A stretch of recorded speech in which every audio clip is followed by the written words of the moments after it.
Buenas tardes. Estamos en la sede de ATA Cataluña y esta tarde vamos a entrevistar a Alex Madariaga, el funcionario de la Oficina Antifraude de Cataluña y miembro también de ATA Cataluña. La entrevista va a ser acerca de las fundaciones. Bien la podríamos titular Desmontando las fundaciones. Antes de empezar las preguntas propiamente dichas, voy a hacer una pequeña introducción con unos conceptos que he encontrado por ahí. Fundación, ¿qué es una fundación? Pues es una sociedad o organización cuyos miembros se dedican a obras sociales, culturales o humanitarias sin finalidad lucrativa. No obstante, ello no impide que la persona jurídica se dedique al comercio y actividades lucrativas que enriquezcan su patrimonio para un mejor cumplimiento del fin último de la fundación. Leo Messi ha sido recientemente un defraudador fiscal que decidió pagar voluntariamente, finalmente, 5 millones a Hacienda. Sin embargo, Messi es muy buena persona, tiene una fundación, cuyo fin es actuar en favor de los niños y adolescentes en situación de riesgo. Él y su familia crean esta fundación con la idea de que todos los niños tengan las mismas oportunidades para realizar sus sueños.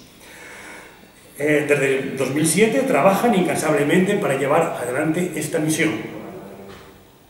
Rafa Nadal, el abanderado olímpico de las Olimpiadas del 2012, defraudó durante 6 años con sus empresas en el País Vasco.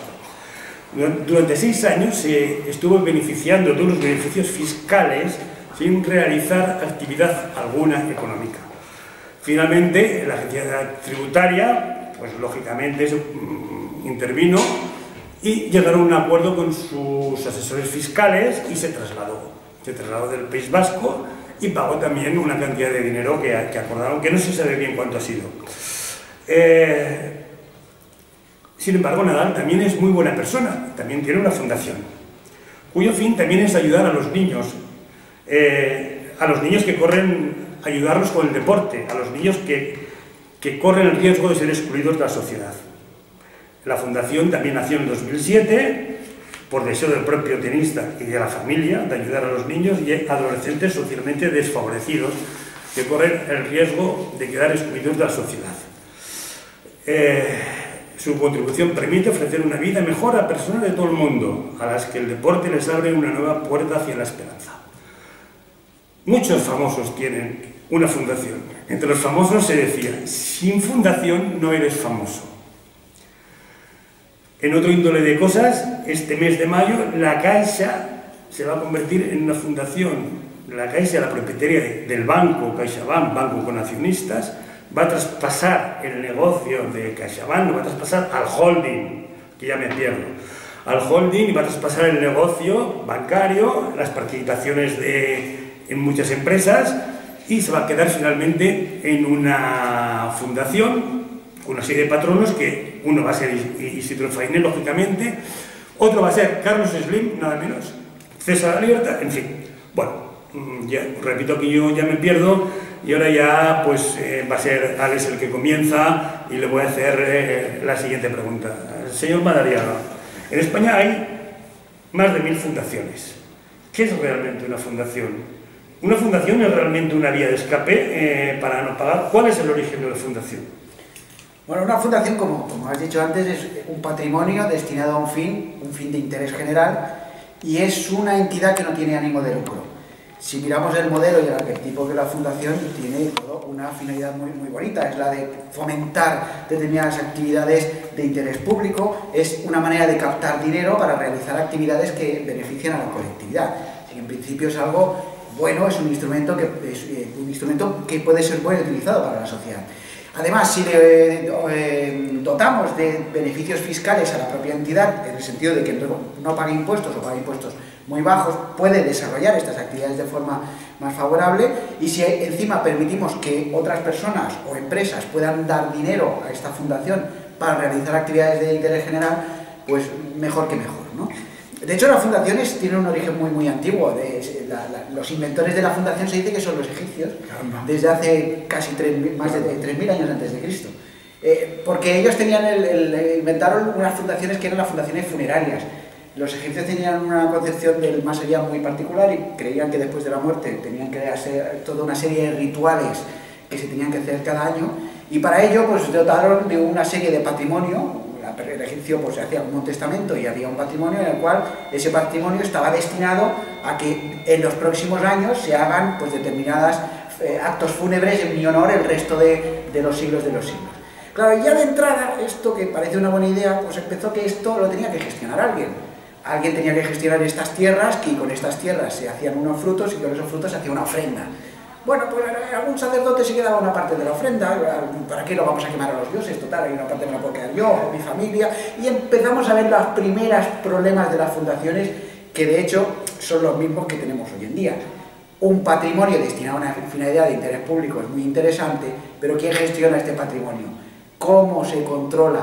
Y no existe la tentación de que a una parte se quede por el camino. Pues desgraciadamente sí. Pues muy bien. ¿Y cuál es el punto clave por el que el creador de la fundación se ahorra el pagar impuestos? Al poner el dinero en la fundación desgrava, y si es así, ese dinero no lo recupera. Se queda definitivamente en la fundación sin retorno, porque entonces perdería. Bueno, si miramos el arquetipo real, en realidad sí perdería. La fundación es un patrimonio y, por tanto, como entidad que fomenta el interés general, no paga impuestos. Ahora bien, como bien has dicho antes, la fundación puede realizar actividades económicas para satisfacer ese interés general y entonces pagaría un tipo muy reducido del 10%. Y las personas físicas o empresas pueden dar dinero a esa fundación para realizar esas actividades. En el caso de los que dan el dinero, tienen una desgravación fiscal. Si soy una persona física, en algunos casos el 25%, si soy una empresa, el 35%. Claro, es que la finalidad es que la fundación se dedique a proteger a los niños desfavorecidos, a las mujeres maltratadas, a los pájaros del delta del Ebre, en fin, tenemos una finalidad en principio de interés general, por tanto, el arquetipo es bueno. Ahora veríamos los problemas. Estupendo. ¿Y cómo se controlan las fundaciones? ¿Quién se encarga de controlar las fundaciones, de que funcionen correctamente? Claro, el problema que tenemos es que son entidades que buscan patrimonio. Buscan patrimonio y ese patrimonio tiene que ser controlado. El control de la fundación, si es una entidad que resulta que no paga impuestos, como hemos dicho antes, claro, de entrada la agencia tributaria, hasta hace bien poco, no les hacía mucho caso. ¿Por qué? Porque como no pagan impuestos, de hecho están obligados a presentar una serie de documentos, pero fiscalmente no presentan, pues a mí, como agencia tributaria, hasta ahora ha dicho, pues qué más me da que hagan, ¿no? Claro, ¿el problema cuál es?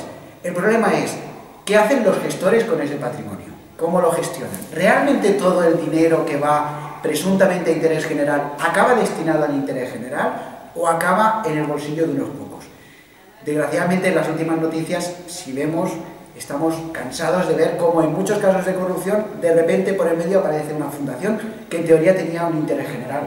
Una de los organismos de Urdangarín, uno de los primeros, era una fundación, aparte del Instituto Nos tenía una fundación, por no olvidar la famosa Fundación del Palau de la Música, una entidad que en principio tiene un fin muy loable. Fundaciones extrañas en España hay muchísimas. Una de las más conocidas es de la familia Botín. El propio Botín tiene una fundación que se llama Fundación Botín, que de entrada piensas, el señor Botín es una persona muy concienciada en el interés general, su conducta personal no lo parece, y en cambio tiene una fundación que busca estos fines. Bueno, ya es ahora su mujer controla otra que lleva asuntos de educación musical y todo muy loable, pero claro, después ¿qué pasa con esta fundación? Si es un dinero que yo entrego, que me desgrava y resulta que yo ya no lo puedo recuperar, ¿cómo es posible que este dinero acabe en manos de unos pocos? Acaba, y de muchas maneras. Esa fundación, de hecho, puede gastar más de la cuenta. Una de las maneras hasta ahora habituales es que los directivos tengan sueldos astronómicos. Yo pongo un gerente en esta fundación, yo personalmente me he encontrado casos sangrantes, o sea, fundaciones que tienen un patrimonio relativamente pequeño y directivos que cobran 100.000, 150.000 euros por una función que tampoco tienes muy clara cuál es, y realmente que sí, que la fundación en teoría se dedica a los niños discapacitados, sí, pero si 150.000 euros se los lleva el gerente por no se sabe exactamente qué, y después resulta que el gerente cuando va a hacer una reunión me viaja usted en business, pues no entiendo yo por qué ha de viajar en business para cuidar a los niños discapacitados, no lo acabo de entender. ¿Cómo es posible que descapitaliza todo esto? Tiene que haber un control estricto. En Estados Unidos, una de las primeras sentencias, sabéis que en Estados Unidos las sentencias por delitos económicos son muy rápidas.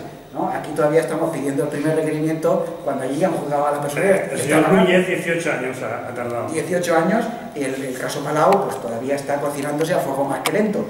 En Estados Unidos uno de los primeros casos de fundaciones fue la Fundación Nueva Era. En el año 97 se descubrió un fraude piramidal, los típicos. El juez fue muy rápido y lo condenó con extrema dureza al fundador de esta fundación, porque dijo que la conducta que había tenido trayendo patrimonio para una fundación de interés público, para patrimonio propio, había hecho un daño tremendo a las instituciones de calidad del país. Si yo tengo una fundación que se dedica al interés general y acabo llevándome el dinero, eso genera una desconfianza en toda la sociedad para aquellas que realmente lo están haciendo. Entonces, debería castigarse, debería controlarse con extremo rigor, con un rigor muy, muy extremo. Ha tocado de pasada el tema de las fundaciones vinculadas a los partidos políticos.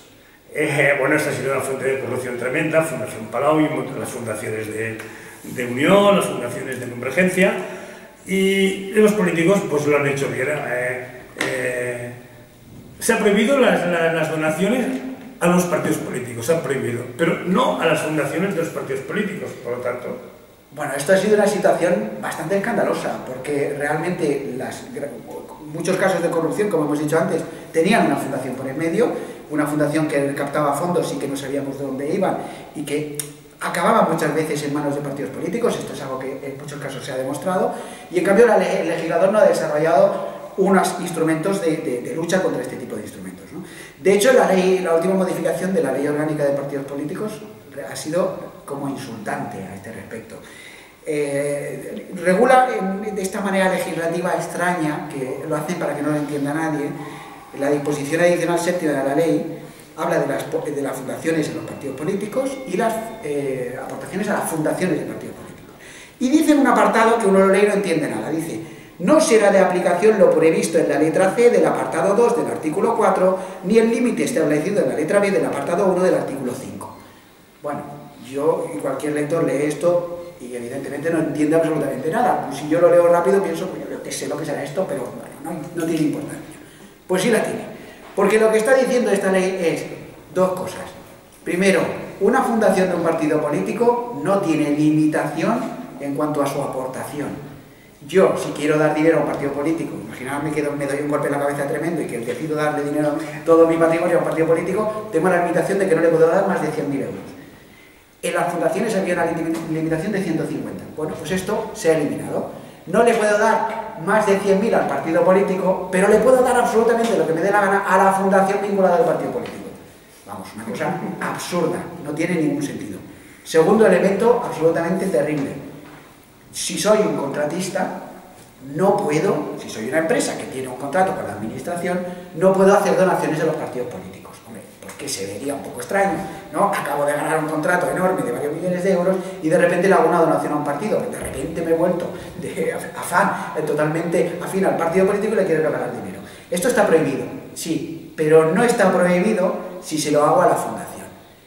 Es lo que se dice: echa la ley, echa la trampa, pero de una forma tan evidente que insulta a la inteligencia del ciudadano. Insultante, exactamente. Insulta totalmente a la inteligencia del ciudadano, porque si yo lo que quiero es que se controle la financiación de partidos políticos y me estás creando una puerta enorme, falsa y absurda, dice, bueno, no me pasa nada, no me lo das a mí, dáselo a mi amigo, a la fundación, que rápidamente me lo dará a mí. De hecho, en el caso Palau de la Música se demostró absolutamente los informes de la agencia tributaria y todos los informes periciales que obran, cómo unas empresas conseguían un contrato, inmediatamente hacían un donativo a la Fundación Palau de la Música, que a su vez hacía un donativo a la fundación de un partido político. Si está demostrado, ¿por qué no se ha regulado? ¿Por qué no se ha sido valiente en eliminar este tipo de actitudes? Venga. Bueno, ¿qué mecanismos específicos deberían existir para prevenir el fraude de las fundaciones? La prevención del fraude siempre está en establecer sistemas de control que eviten que se produzca el fraude. El control es preventivo. O sea, si yo sé que yo gestiono un patrimonio y sé que esta gestión en algún momento se la tengo que explicar a alguien, pues mi conducta será diferente. Si yo sé que la gestión del patrimonio que tengo, me han dejado un dinero para que lo gestione, nadie me va a preguntar, la posibilidad, la tentación de que con ese patrimonio pues me empiece a gastar cosas privadas es alta. Hasta ahora lo que pasa con las fundaciones más o menos es eso. De hecho, existen unos mecanismos de control sobre el papel. La ley dice que una fundación tiene que llevar unas cuentas, una contabilidad, un sistema de contabilidad de fundaciones y asociaciones, que tengo que presentarla cada año en el protectorado, que es el órgano de control de las fundaciones. En Cataluña depende del Departamento de Justicia y las fundaciones del Estado se lo presentan al Estado. Y el protectorado, en teoría, ejerce una función de control, revisando y controlando estas cuentas. Pero aquí tenemos varios problemas. Primero, es obligatorio entregar las cuentas del protectorado, pero si no lo hago, no hay, de momento, un régimen sancionador ante este incumplimiento. Hace años que se está tramitando un proyecto de ley del protectorado precisamente para decir, bueno, es que si no entrego las cuentas, tendrás que ponerle una multa, porque es que si no, ¿de qué sirve? Es una norma absurda. Usted tiene que hacer esto, pero si no lo hace, oiga, no pasa nada. Bueno, lo que se ha conseguido, y menos mal, es que una fundación que no entregue sus cuentas al protectorado no puede recibir subvenciones públicas. Bueno, ya era hora. Algo es algo. Ya era hora. Es que si usted no entrega las cuentas, encima me viene a pedir dinero. Sí, pero ahora ya hay otro problema, y es que, muy bien, yo entrego las cuentas al protectorado, pero, digo yo, tendré que dotar a ese protectorado de medios materiales y humanos para que puedan revisar esas cuentas, porque si yo entrego las cuentas y esas cuentas van a un cajón, tampoco sirve de nada. Tiene que haber un control efectivo, tiene que haber muchos trabajadores que revisen, que comprueben que esas cuentas se ajustan a derecho, y en todo caso, si yo veo que una fundación que tiene de patrimonio 300.000 euros se gasta 150.000 euros y atribuir al gerente, pues evidentemente esto no se puede permitir. Esto caso que estoy diciendo no es inventado, es real. Y si yo lo he podido ver, ¿cómo es que el órgano de control no ha podido verlo? ¿Por qué no ha detectado esta situación y por qué no ha actuado? Porque no tiene medios.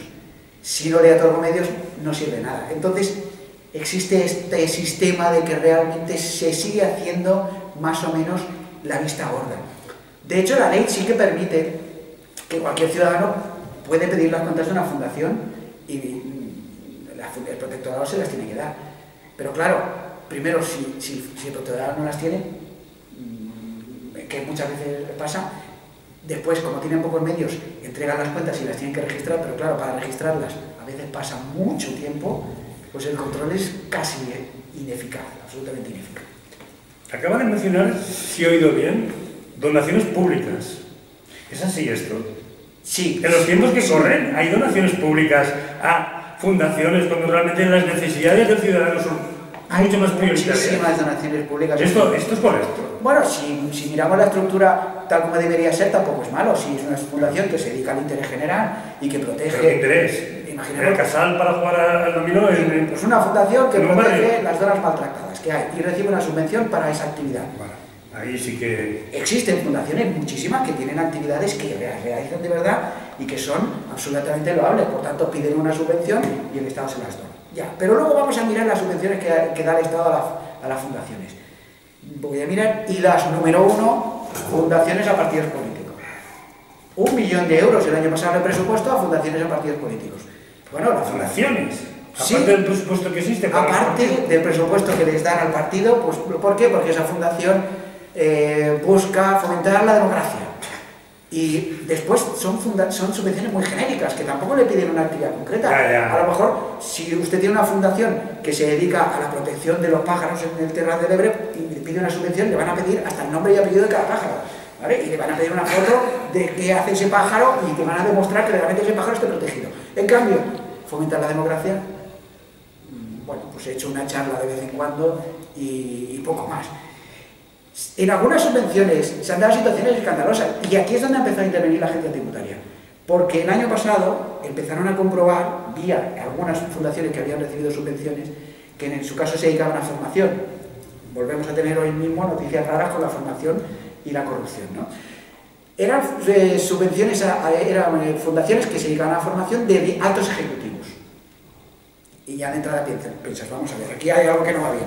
O sea, tenemos una fundación de interés público, que su finalidad es hacer coaching y, bueno, pues parece que sí, que esto se admite. Ya, y resulta que algunas de estas fundaciones en su activo tenían coches de alta gama, barcos, yates y aviones.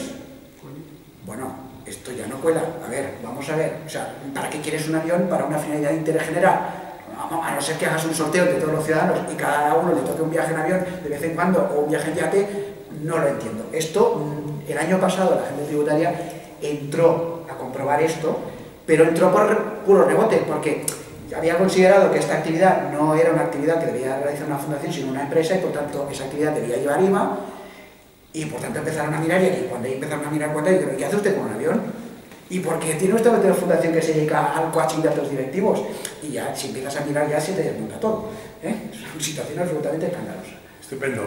Pues ya acabamos prácticamente con una última pregunta obligada, porque nosotros somos ATAC Cataluña, y ATAC Cataluña el tema de paraísos fiscales es clave. ¿Existen fundaciones en paraísos fiscales?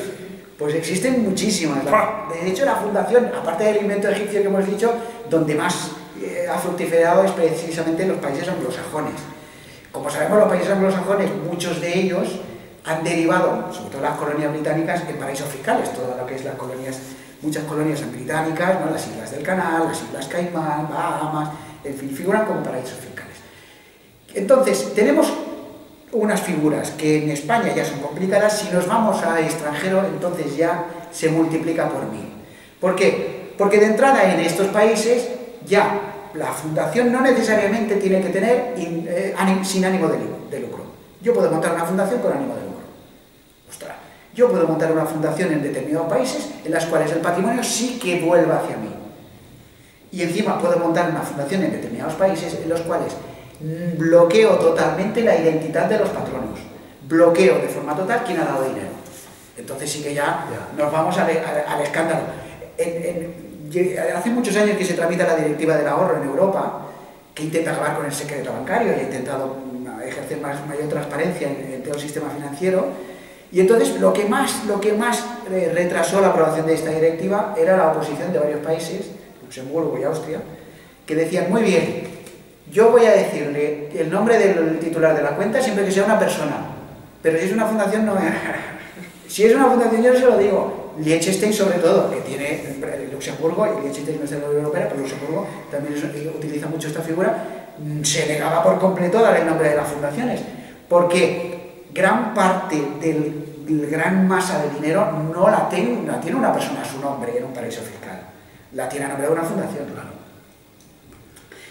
La manera más transparencia, como siempre, luchar contra este tipo de fraude es que sean entidades transparentes, que expliquen sus actividades, que las puedan enseñar las cuentas, y de hecho lo que haremos es fomentar que aquellas que realmente, que son muchas, están haciendo una labor humana y una labor de interés general, no se vean perjudicadas porque la gente piense que una fundación es toda una estafa. No, algunas se utilizan como estafa, y estas algunas son las que hay que perseguir, y que perseguir con extremo rigor, condenar a las personas que se llevan el dinero, y condenarlas, como decía el juez de Estados Unidos, con extrema dureza, porque usted no solo se está llevando el dinero del patrimonio, usted le está haciendo daño al resto de fundaciones que a lo mejor están haciendo bien las cosas. Bueno, pues muchas gracias y le emplazo para otra entrevista sobre filantropía, el nivel superior. La filantropía es una actividad que en España todavía no hemos llegado porque está pensada para los grandísimos capitales, para personas como Bill Gates, Carlos Slim, y en Estados Unidos hay escuelas de filantropía para que estos señores puedan ser unos buenos filántropos. ¿Qué le parece esta entrevista? Quizás será un poco más oscura, ¿no? Como siempre, desgraciadamente todo tiene su lado oscuro. Podría ser la próxima, si le parece bien. Pues encantado. Muchas gracias. Gracias.